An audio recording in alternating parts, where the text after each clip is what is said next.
एक किसान के खेत में एक सांप रहता था। एक दिन किसान और उसका बेटा खेत में काम कर रहे थे। तभी अचानक किसान के बेटे का पैर सांप पर पड़ गया। सांप को गुस्सा आ गया और उसने उसे डस लिया। किसान का बेटा वहीं तड़प तड़प कर मर गया। ये देखकर किसान बहुत गुस्से में आ गया। उसने लाठी उठाई और सांप पर जोर से वार किया। इस वार से सांप की पूंछ कट गई। घायल सांप तुरंत अपने बिल में घुस गया। अब सांप दिन रात किसान से बदला लेने के बारे में सोचने लगा।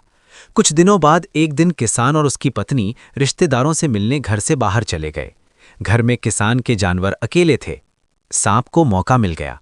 वो बाहर आया और उसने किसान के सभी जानवरों को डस लिया। थोड़ी ही देर में सारे जानवर मर गए।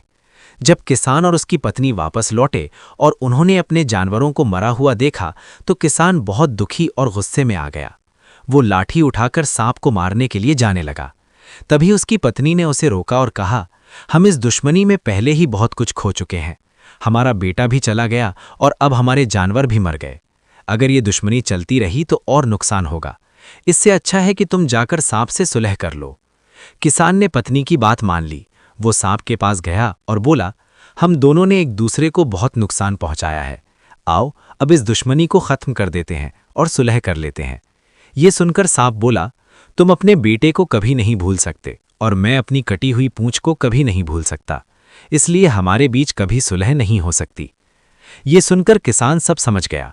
उसने अपना सामान बांधा और वो जगह छोड़कर चला गया। उसे समझ आ गया था कि कुछ दुश्मनियां ऐसी होती हैं जिनमें सुलह की बात तो की जा सकती है, लेकिन दिल के घाव कभी नहीं भरते।